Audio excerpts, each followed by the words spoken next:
Hi friends, my name is Katie. Welcome back to my channel, Life Between Words. It's the new year. Today I planned to film a few videos, but I think I'm just going to do my December wrap-up and save those videos to film later this week. We'll see, we'll see. My life is about to change. My husband has changed work shifts, and so everything is up in the air. I have no idea how it's going to go. I'm going to have to do dinner time and bedtime on my own now. I'm a little nervous about that, but life still goes on, and things might change for the better in some respects. So, I have already filmed one of my 2017 in review kind of videos.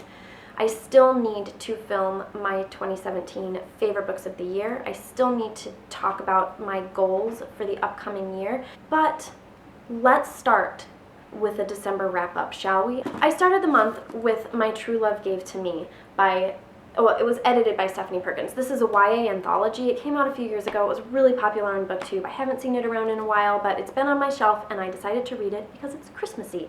And it definitely got me in the spirit and mood of Christmas.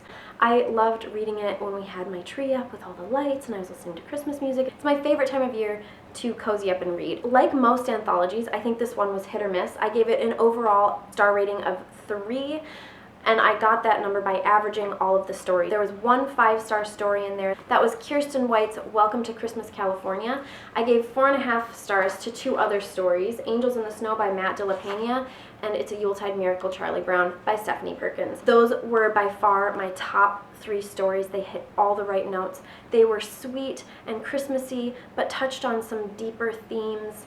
They hit me in soft places, and there was a little bit of sadness, but like I said, ultimately sweet. I thought that they were wonderful and I loved them. I also really enjoyed a few other stories. I gave Rainbow Rowell's story 4 stars, and I gave Jenny Han's story 4 stars. Surprisingly, most other people didn't like that one. I liked it. I thought it was cute and sweet, and yeah, was it a little juvenile? Sure. It probably is not aimed at hardened teenagers, of which I was not one. I do not enjoy stories about angsty teenagers. I myself was kind of an innocent, naive teenager. I relate to those kinds of characters, so I don't mind them. I don't think that every story about a 16-year-old needs to be very world-weary or world-wise. I think it's refreshing to have a teenager that is sweet and innocent, who's 16. Call me naive as a 30-something. And the only reason that Rainbow Rowell's story didn't get 5 stars from me was that it featured a character with a nut allergy, a food allergy, and the way that that food allergy was treated really got on my nerves. That character played so fast and loose with their food allergy, like they didn't understand it at all. They didn't give it the kind of gravitas that I think a nut allergy deserves. And that's fine. I think there are a lot of people with nut allergies who probably live their life like that, but it's a pretty dangerous way to live your life. One of my very best friends in real life has a son with a lot of food allergies, one of which is a nut allergy, and I just couldn't read the book without thinking of her. Her voice was in my head the whole story. So that just brought the rating down a little bit for me because I just didn't like that characterization of someone living with a food allergy. Having said that, it was still a really great story. I did give it 4 out of 5 stars, and the rest of the stories got like 2s and 3s for me. So it was good, it was Christmassy, it was just what I wanted. Yeah. Next I read A Boy Called Christmas by Matt Haig. This is about a little boy who is named Nicholas, and he grows up to become Santa Claus, and this book is kind of about how he becomes Santa Claus. What is the journey that he took to become Santa Claus? And I really enjoyed it. I thought it was sweet, and there were moments of poignancy, and there were lots of silly moments. I think that this is a book that my boys are going to absolutely love as they get older. I can't wait to read it to them. And it reminded me a lot of the book I read last year called The Christmasaurus. It also had some elements of Roald Dahl in it. It maybe wasn't quite as dark as a Roald Dahl book, but it really did remind me a lot of Roald Dahl, and the illustrations kind of remind me of the illustrations in Roald Dahl books too. And there were illustrations throughout the story. Like, there's one. There's another one. So it was also a really great Christmassy read. I enjoyed it immensely. I started Clara, Runnin' Wild by David Sten in November. I finished it in December. This is a biography of Clara, who was a silent film actress, and she was immensely popular, hugely popular in her day. Probably the most popular film star at the time during the silent film era.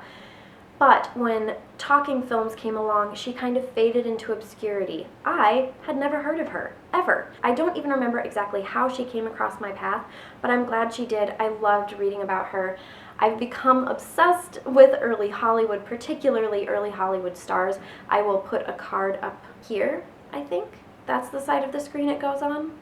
Anyway, I'll put a card up to my very Hollywood haul where you will see me haul this book and talk about it a little bit. This book was written in the 80s, so there's some things in here that might grate a little bit against our modern sensibilities. However, that doesn't mean that it's not worth reading. It was incredibly informative, and I fell in love with Clara. I feel so terrible. She was treated like crap, like absolute poop by the film studios. They controlled every aspect of her life. They talked about her like she was a commodity. They used and abused her in so many different ways. Her life was sad from start to finish. She was born in the slums of Brooklyn, not unlike Francie Nolan, one of my favorite bookish characters from A Tree Grows in Brooklyn. Clara was also born in Brooklyn, turn of the century, to parents who were neglectful and abusive, and she ended up in Hollywood, where she was also neglected and abused. But she herself was a beautiful person, generous and kind-hearted. She was underpaid for her talent and her popularity. She was one of the lowest paid actresses in Hollywood and also the most popular, which is just a tragedy. Eventually she left Hollywood and became pretty reclusive, and it was very clear that as she aged, she had some pretty severe mental health issues, including schizophrenia, and yeah, she just led such a tragic life. But she was also, like I said, a beautiful person who lived very free-spiritedly. She was a flapper, like in every sense of the word. She kind of epitomized and embodied the flapper, which partly was why she was so popular. I gave this book a 4 out of 5 stars. I highly recommend it if you're interested in old Hollywood. It was very readable, very, very, very good read. I happened this month to come across the book Mr. Dickens and His Carol by Samantha Silva, and I'm so glad I did. First of all, look how beautiful this cover is. This book is a fictionalized account of how Charles Dickens wrote A Christmas Carol, and it's so Christmassy. It made me feel all of the Christmas feels. It was nostalgic and sentimental, not unlike the books that Charles Dickens writes himself. I wouldn't say that there's any crossover beyond that to Charles Dickens' own writing other than the nostalgia and sentimentality. However, it does play with all the same themes as A Christmas Carol itself. Charles Dickens in this story kind of follows the trajectory of Scrooge, so it feels similar in the story, but it's a different take, and I feel like it's the perfect companion to A Christmas Story. I love A Christmas Story. I read it almost every year, and I felt like since I didn't read that this year, this was a great substitute. I really, really, really loved it. Also, just as a side note, I really enjoyed the afterword written by Samantha Silva. I thought it added richness to the book and gave meaning to the directions that she took the book and the story and the ways that she portrayed Charles Dickens, who wanted, I think that Charles Dickens really wanted to be the best kind of man, and he so often fell short of that in real life, and you see that in this book. You really do see him fall short of being the kind of man that he wanted to be and wanted to portray to the world. Does that make sense? Anyway, I really loved it. I thought it was great. I'm so happy to have it in my collection. And after reading that, I was really on a Charles Dickens kick and a Christmas Carol kick, and instead of picking up A Christmas Carol, I picked up another book about the Christmas Carol. This is a non-fictional account of Charles Dickens writing A Christmas Carol, and I also thought that this was extremely readable, very informative, but also just a lot of fun and very Christmassy, filled with sort of the Christmas spirit. It was a sweet and festive little book about Charles Dickens writing his carol, and I thought that it was a great way to end the month. So These were the 5 books that I read this month. It wasn't the best reading month. December was just absolutely crazy trying to make Christmas happen.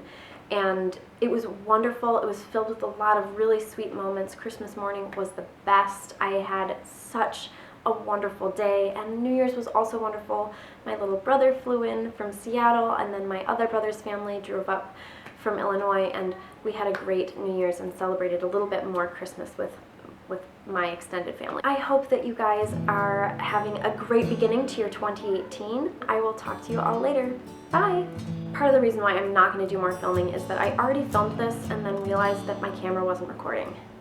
And I've just kind of had it with stuff like that. I'm not an organized person. I want to be, I attempt to be, and when the new year rolls around, I always really want to be, and then I can never maintain it. We'll see if 2018 is the year, you guys.